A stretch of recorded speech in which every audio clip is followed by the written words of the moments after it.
शुभ संध्या मित्रों, कैसे हैं आप लोग। आशा ही नहीं बल्कि पूर्ण विश्वास है कि बहुत बढ़िया होंगे। मैं भी बढ़िया हूँ। आज दिन मंगलवार था, सेकेंड डे ऑफ वर्किंग, और लिहाजा उतना हेक्टिक शेड्यूल नहीं होना चाहिए था, पर आज काफ़ी हेक्टिक शेड्यूल था। बहुत भागम भाग हुई दिन भर और पूरे कामों को लपेटते हुए शाम को आए। आपके साथ कुछ रील्स भी साझा किए हैं, 2-3 हमने।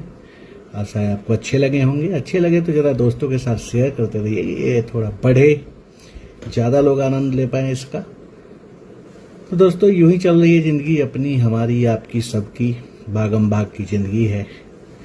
सुबह से शाम तक एक दिनचर्या होती है और दिनचर्या का होना ज़रूरी भी है।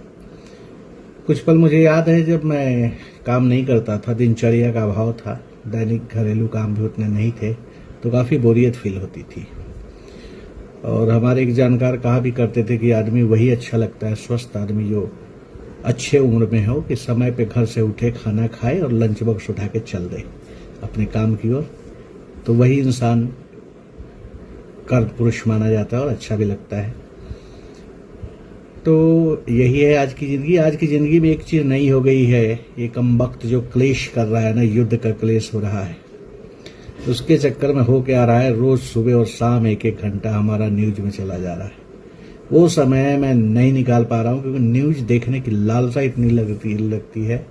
कारण क्या है कि उस युद्ध से पूरे वैश्विक समाज की समस्याएं जुड़ी हुई है। वहाँ बाधित होना मतलब विश्व में बाधा पहुँचना, ट्रांसपोर्टेशन में बाधा पहुँचना, आर्थिक रूप से भी महंगाई का एक बोझ आएगा पब्लिक पे। तो मन मानता नहीं है, यदा कदा मैं सुबह 1 घंटा और शाम 1 घंटा देख ही लेता हूँ।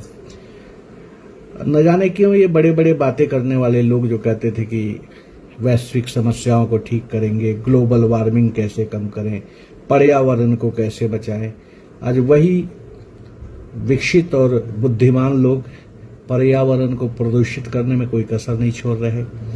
ग्रीनरी का तो पूछे ही क्या, वहाँ तो अच्छी अच्छी चीज़ें जल के राख हो रही है। पूरा विश्व समस्या से ग्रस्त है। तो किस तरह की सोच है समझ नहीं आ रहा, या पता नहीं नियति को यही कुछ लिखा हुआ है। कई बार कहते हैं ना, कई चीज़ें नियति लिख जाती है, तो क्या पता नियति ने लिखा हो। अति विकास की सीमा पे जब मनुष्य पहुंचेगा तो एक बार फिर उसको लेवल डाउन करता है ऊपर वाला या प्रकृति कि भाई जगह पे रहो। तो डाउन कैसे, हाथ से पकड़ के वो किसी को चोट तो पहुंचाएगा नहीं प्रकृति।